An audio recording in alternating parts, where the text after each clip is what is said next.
time check, 11:44 a.m. So, naligo ako bago nag-duty. Pero, tignan mo mukha ko, parang hindi naligo. So, dahil sobrang init po, at magbablog tayo mamaya, bilangin natin itong benta natin sa ice tubig kahapon lang, June 1. Hindi na kasi kami nag-iwalay ng benta ng ice tubig. Kasi, busy nga tas si mama lang minsan yun nandito. Kaya sabi ko, wag na lang niya ihiwalay. So, kahapon, June 1, nag-decide ako na ihiwalay siya. Mag-start kasi 'di ba, nakakalahati na tayo sa year 2024. So, bilangan natin to mamaya. Kahapon lang yan nabenta. Ito yung sunscreen ko, guys. Catedral Magic Cream. Hindi ako nakipagsabayan sa mga nagte-trending na sunscreen ngayon. Naku, wala kuya. Tubig pa lang. Kasi, mula nung na-discover ko to sa Davao, nabili ko siya sa Watson. Nung nag-Mindanao loop kami, 'di ba? Medyo mahal lang siya, nasa 200 plus. Pero makukuha mo siya ng mura kapag na-order mo ng may voucher or naka-free shipping. Pwede din sa Watson kayo bumili or sa Mercury. Sobrang ganda niya. Mabilis lang siya i-blend, wala siyang white cast. Tapos, bukod sa sunscreen na siya, cream na din siya ng mukha mo. Hindi na ako nag-makeup. Ice tubig lang po. Ice tubig na lang. Ayan, no? So, kalahati pa lang yung yellow namin dahil ubus-ubos talaga kahapon. Mamaya ko siya bubuksan para todo ano na hanggang mamaya po yun. Maghahanap ng yellow. So, itry nyo na din to. Imagine nyo, sunog kami sa araw noon. Motor lang, naka-helmet. Tapos, palagi pa kami naliligo sa dagat. Nag-Samal Island kami. Ito lang talaga yung pinaka-trusted kong Catedral.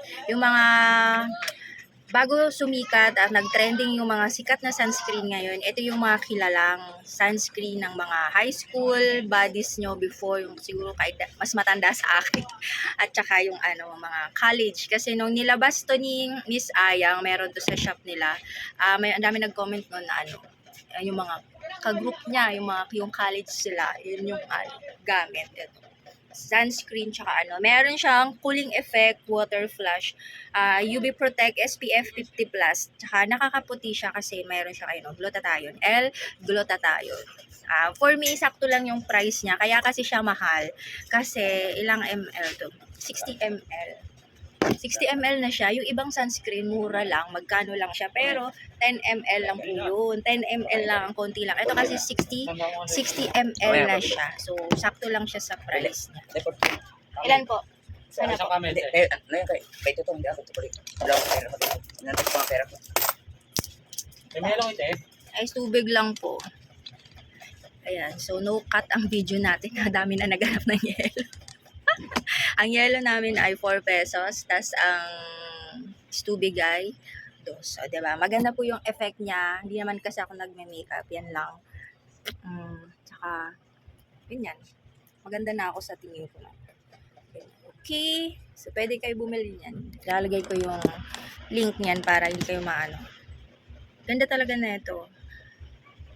Actually, yung iba hindi ko ito naubos. Pagka tinatapon ko na yung pag hindi na maganda yung color niya dito. 60 ml. Laki na ito. Ang dami na itong laman. Magkano? So, bilangan na natin.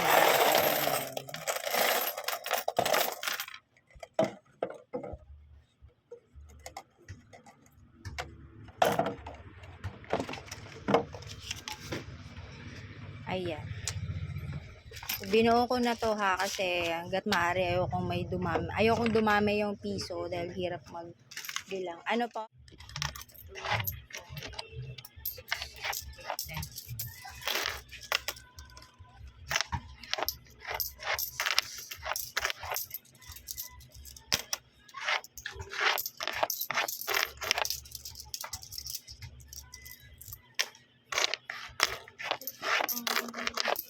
So, kahapon, kumita tayo ng size tubig tsaka yellow yan ha. 1, 200, ito 100, 300, 10, 20, 30, 40, 50, 60, 72. 372.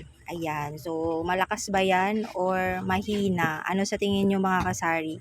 Comment na kayo kung magkano ba yung benta nyo. So, sa akin yan. Hindi yan palaging ganyan ha.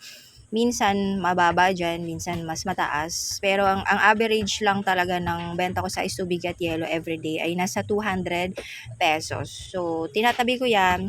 For example kasi, kung maka 200 pesos kasi ako everyday, di ba? Times natin sa 30 or 1 month, ayan. So, meron tayong 6,000 pesos. Ang bill ko lang po sa kuryente ay pinakamalaki na yung netong kakarating lang na bill na 2,000. Ayan, yan lang po yung bill ko ngayon. Mataas na po yan kasi 'di ba summer. Tumaas yan ng 300 pesos kasi walang patayan yung electric pan lalo na andito yung pinsan ko. So, dapat po yan nasa 2,200 lang, 2,500. Yan. Nasa 2,000 lang po talaga. May ilaw kayo? Tubig pa lang po. Pabili ng tubig. So, example, nagkukota lang ako 200 pesos. Kasi nasa ganong average lang siya everyday. Yung matitira nun, pang tabi na, di ba ang laki?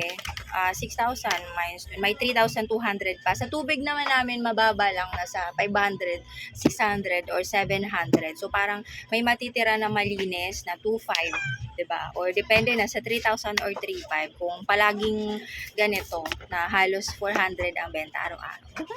Ang saya, kumbaga, sa ice tubig pa lang at sa yelo na tinda mo, sagot na niya yung monthly bills mo na tubig kuryente. So, kung housewife ka, meron kang refrigerator, 'di ba? Kahit wala kang tindahan, magtinda ka lang ng yelo at ice tubig lalo na ngayong summer. Matutulungan mo na yung mister mo sa bayarin nyo sa tubig at sa kuryente. Ang laking bagay nun na makaluwag, 'di ba? Na hindi na kukunin sa sweldo or sa kung saan pa man. Kasi kahit bukas sara yung refrigerator mo, nagtitinda, may frozen pa kaming tinda, may mga ice pop, soft drinks, alak, 'di ba? Pero ang galing kasi yung tubo ng soft drinks, alak, frozen, mapupunta sa ibang bagay. Hindi na siya mababawasan para sa pambayad nyo sa Meralco bills nyo, or ano bang tawag din sa inyo dito kasi sa amin Meralco, di ba? Bayarin sa kuryente. Ang galing mo. Brilliant idea. At saka kung naghahanap kayo ng refrigerator, visit lang po kayo sa Raymond Trading, Binangonan, Rizal branch. Meron din sila sa Morong branch. Sabihin nyo lang na nakita nyo yung vlog ko, kilala nyo si Yvonne Bautista, nalaman nyo ang Raymond Trading dahil kay Yvonne Bautista, malaki po ang ibibigay na discount sa inyo ng may-ari. Sure po ako dyan, hindi po kayo mabibigo. Matagal ko na din silang nire-recommend sa iba kasi sobrang maganda yung class. Ilang taon na sila sa market. Ilang taon na ba? Hindi ko masabi, yari ako sa may-ari. Binata pa siya. May na sila, may Raymond Trading na. Sobrang tagal na sila sa market. Ayan, bodega sale yan. Agaganda ng mga feedback. So, sabihin nyo lang, nakilala nyo dahil kay Yvonne Bautista. Ano po? Ha?